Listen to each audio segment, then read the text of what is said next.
একই ধরনের চিকেন মোমো আর কতই খাবেন। খাবারে ভিন্নতা আনতে এবং সকলকে ইমপ্রেস করতে এইভাবে ক্যাবেজ মোমো তৈরি করে দিতে পারেন। এই মোমো বাসায় একবার তৈরি করলে জাস্ট কারাকারি লাগবে। আসসালামু আলাইকুম everyone, welcome back to my channel. আজকে আমি তৈরি করব বাঁধাকপির মোমো বা ক্যাবেজ ডাম্পলিং। মোমো সার্ভ করার জন্য থাকবে স্পেশাল একটি সস। সবকিছু মিলিয়ে একদম হেলদি একটি মোমো তৈরি করে দেখাবো, যেটা একবার বানিয়ে খাওয়ার পরে আপনার কাছে মনে হবে নর্মাল চিকেন মোমো বাসায় আর কখনোই তৈরি করব না। কারণ এই মোমোটা এত পারফেক্ট হয়েছে, যেমন স্পাইসি তেমনই দারুণ একটা ফ্লেভার এবং অসাধারণ একটা ক্যাবেজের টেস্ট। খাওয়ার পরে আপনি জাস্ট ফিদা হয়ে যাবেন। চলুন কথা না বাড়িয়ে রেসিপি দেখে নেই। বিসমিল্লাহ। এখানে আমি একটি বাঁধাকপি নিয়েছি। বাঁধাকপির উপরে যে নষ্ট বা সবুজ পাতাগুলো ছিল ওইগুলোকে আমি বাদ দিয়ে দিয়েছি। এবারে বাঁধাকপি থেকে বাঁধাকপির পাতাগুলোকে একটি একটি করে আলাদা করে নিব। তার জন্য পেছনে যে অংশটা রয়েছে ওটা ফার্স্টে আলাদা করে কেটে ফেলে দিচ্ছি। এরপর আমি বাঁধাকপির পাতাগুলোকে একটি একটি করে আলাদা করে ছাড়িয়ে নিচ্ছি। একটু সাবধানে ছাড়িয়ে নেবেন, কারণ বাঁধাকপির পাতাগুলো খুব অল্পতেই ফেটে যায় বা ভেঙে যায়। একটু সাবধানে এবং ধীরে ধীরে এই কাজটা করলে পাতাগুলোকে সহজে আলাদা করা যাবে। আমি খুবই সাবধানে পাতাগুলোকে আলাদা করে নিচ্ছি, দেখতে পাচ্ছেন। সামান্য একটু ফেটে বা ভেঙে যাবে, তাতে কোনো অসুবিধা নেই, এরকমটা থাকলেই হবে। আপনারা যে কয়টি ডাম্পলিং বা মোমো তৈরি করতে চান ওই পরিমাণে পাতা আলাদা করে নেবেন, তাহলেই হবে। আমি এখানে প্রায় 9 থেকে 10টি পাতা আলাদা করে নিয়েছি। এদিকে চুলায় একটি প্যানের মধ্যে পর্যাপ্ত পরিমাণে পানি গরম করতে দিয়েছি। পানিটা অলরেডি গরম হয়ে এসেছে। এর মধ্যে দিয়ে দিলাম প্রায় 1.5 থেকে 2 টেবিল চামচ লবণ। এরপরে একে একে বাঁধাকপির পাতাগুলোকে আমি গরম পানির মধ্যে দিয়ে দিচ্ছি। একটু সাবধানে দিবেন, হাতে যেন কোনো প্রকার পানি না লাগে।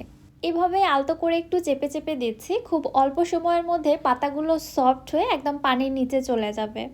একটি ঢাকনা দিয়ে ঢেকে পাতাগুলোকে আমি ভাপিয়ে নিচ্ছি প্রায় 2 মিনিটের মতো। এর থেকে বেশি ভাপিয়ে নেওয়ার প্রয়োজন নেই, 2 মিনিট ভাপিয়ে নিলেই এনাফ। পাতাগুলোকে একদম 100% কুকড করা যাবে না, এগুলো জাস্ট একটু নরম সফট হয়ে আসা পর্যন্ত এবং কালারটা কিছুটা চেঞ্জ হয়ে আসা পর্যন্ত ভাপিয়ে নিতে হবে। প্রায় 2 মিনিট পরে পাতাগুলোকে আমি গরম পানিটা ঝরিয়ে উঠিয়ে নিচ্ছি। এগুলোকে আমি এক সাইডে রেখে দিচ্ছি ঠান্ডা হওয়ার জন্য। এবার আমি ভেতরের পুরটা রেডি করব। এখানে চিকেনের একটি ব্রেস্ট পিস নিয়েছি। ব্রেস্ট পিস ছাড়াও চিকেনের যে কোনো অংশের সলিড মাংসটা এখানে নেওয়া যেতে পারে। এবারে ব্রেস্ট পিসটাকে আমি ছোট ছোট টুকরো করে কেটে নিচ্ছি এবং এই ছুরির সাহায্যে মাংসটাকে আমি কিমা করে নিচ্ছি। ব্লেন্ডারে ব্লেন্ড করে মাংসটা কিমা করে নিলে সেই ক্ষেত্রে মোমোর পুরটা আমার কাছে অনেক বেশি রাবারই মনে হয়। মোমোটা খেতে একদমই ভালো লাগে না। এজন্য আমি সবসময় সাজেস্ট করি মোমোর চিকেনটাকে আপনারা ঠিক এইভাবে কিমা করে নেবেন। এতে করে চিকেনের ছোট ছোট টুকরো থেকে থাকে, ওইটা খেতে ভালো লাগে।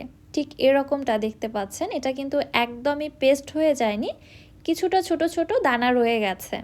চিকেনটাকে আমি একটি মিক্সিং বোলে নিয়ে নিলাম। এবার এর মধ্যে দিয়ে দিচ্ছি হাফ চামচ আদা বাটা, হাফ চামচ রসুন বাটা, 3 টেবিল চামচ পেঁয়াজ পাতা কুচি, 3 টেবিল চামচ লাল ক্যাপসিকাম কুচি, 3 টেবিল চামচ সবুজ ক্যাপসিকাম কুচি, 2টি কাঁচামরিচ কুচি, 1 চা চামচ চিলি ফ্লেক্স, ঝালটা আপনারা আপনাদের টেস্ট অনুযায়ী দিবেন, হাফ চা চামচ কালো গোলমরিচের গুঁড়া, 1 চা চামচ সয়া সস এবং স্বাদ মতো লবণ। অবশ্যই এখানে লবণটা বুঝে দিবেন, কারণ সয়া সস ব্যবহার করা হয়েছে। সয়া সসেও কিন্তু পর্যাপ্ত পরিমাণে লবণ থাকে। সব শেষে দিলাম 2 টেবিল চামচ ফুটন্ত গরম তেল। তেলের পরিবর্তে আপনারা এখানে বাটারটাও দিতে পারবেন, তবে তেল বা বাটার যে কোনো একটা দিতেই হবে যদি আপনারা এই মোমোর পুরটাকে অনেক বেশি সফট এবং জুসি করতে চান। সব কিছু ভালোভাবে একসঙ্গে মিশিয়ে নিলাম। দেখতে পাচ্ছেন খুবই মজাদার একটা চিকেনের পুর তৈরি হয়ে গেছে। এই পর্যায়ে মোমোর এই পুরের এত সুন্দর যে একটা ফ্লেভার ছড়িয়েছে, মাশাআল্লাহ, আমার কাছে খুবই ভালো লেগেছে। এদিকে বাঁধাকপির পাতাগুলোও ঠান্ডা হয়ে গেছে। এত বড় পাতা আমার মোমো তৈরি করতে লাগবে না, এজন্য পাতার চারো সাইড থেকে কেটে আমি পাতাটাকে সমান 4 কোণা শেপ দিয়ে নিচ্ছি। ঠিক এরকমটা হবে। এরপরে আমি এর এক সাইডে দিয়ে দিচ্ছি তৈরি করে রাখা চিকেনের পুর। এবারে দেখুন আমি মোমোটাকে কিভাবে ফোল্ড করে নিচ্ছি। 2 সাইড থেকে পাতাটাকে এইভাবে ফোল্ড করে নেওয়ার পরে যে পাশে মোমোর পুরটা দিয়েছি ওই পাশ থেকে ফোল্ড করে নিলাম। তৈরি হয়ে গেল আমার ক্যাবেজ মোমো। মোমোর টেক্সচারটা দেখুন কতটা ট্রান্সপারেন্ট এবং গ্লসি হয়েছে। আপনাদের বোঝার সুবিধার্থে আমি আরও একটি মোমো আপনাদের তৈরি করে দেখাচ্ছি। আর ভেতরে চিকেনের পুরটা কিন্তু আপনারা আপনাদের টেস্ট অনুযায়ী কমিয়ে বাড়িয়ে দিতে পারবেন। এইভাবে মোমো তৈরি করা খুবই ইজি। যে কখনোই মোমো তৈরি করেনি তারাও খুব সহজেই তৈরি করে নিতে পারবেন। চিকেন মোমোর যে নিজস্ব কিছু ডিজাইন রয়েছে সেগুলো তৈরি করা কিন্তু একটু টাফ, সকলেই তৈরি করতে পারে না। তবে এইভাবে ক্যাবেজ মোমোটা সকলেই তৈরি করে নিতে পারবেন। সবগুলো মোমো তৈরি করে নেওয়ার পরে চলে যাচ্ছে এগুলোকে স্টিম করার জন্য। চুলায় একটি পাত্রে পর্যাপ্ত পরিমাণে পানি ফুটিয়ে নিয়েছি। এর উপরে একটি স্টিমার বসিয়ে দিয়ে প্রথমে আমি তেল ব্রাশ করে দিলাম। এতে করে মোমোগুলো আর স্টিমারের সঙ্গে লেগে যাবে না, উপর থেকে খুবই সহজে ওঠানো যাবে। মোমোগুলো বসিয়ে দিয়ে ঢাকনা দিয়ে ঢেকে স্টিম করে নিচ্ছি 10 মিনিটের মতো। এই ফাঁকে আমি মোমো খাওয়ার জন্য একটি স্পেশাল সস তৈরি করে নিচ্ছি। একটি প্যানে দিয়ে দিচ্ছি 2 টেবিল চামচ তেল। এর মধ্যে দিয়ে দিচ্ছি 2 টেবিল চামচ রসুন কুচি। রসুনটাকে একদম মিহি চপ করে কুচিয়ে নিয়েছি। 1 চা চামচ রসুনটাকে সতে করে নেওয়ার পরে দিয়ে দিচ্ছি 1 চা চামচ কাঁচা মরিচ কুচি। মরিচটাকেও আমি একদম মিহি চপ করে নিয়েছি। আবারও মরিচটাও 1 মিনিটের মতো একটু সতে করে নিচ্ছি। এরপর এর মধ্যে দিয়ে দিচ্ছি 1 টেবিল চামচ সয়া সস। আমি এখানে লাইট সয়া সসটা ব্যবহার করেছি। যদি আপনারা ডার্ক সয়া সস ব্যবহার করেন তাহলে 1/2 চা চামচ পরিমাণে দিবেন। সব কিছু একবার ভালোভাবে নেড়েচেড়ে মিশিয়ে ভেজে নেওয়ার পরে দিয়ে দিচ্ছি 1/2 কাপ পানি। নেড়েচেড়ে মিশিয়ে নিয়ে অপেক্ষা করছি পানিটা ফুটে ওঠা পর্যন্ত। এইবারের মধ্যে দিয়ে দিচ্ছি 1/3 কাপ পরিমাণ টমেটো সস। এইভাবে যে আমি এই সসটা তৈরি করছি, বিশ্বাস করুন এই সসটা খেতে এত যে বেশি মজা আর এত সুন্দর একটা ফ্লেভার দেয় আমি আপনাদের বলে বোঝাতে পারবো না। সিরিয়াসলি আপনারা যে কোনো নাস্তা বা স্ন্যাক্স খাওয়ার জন্য এই সসটা বাসায় একবার বানিয়ে দেখবেন, আপনাদের খুবই ভালো লাগবে।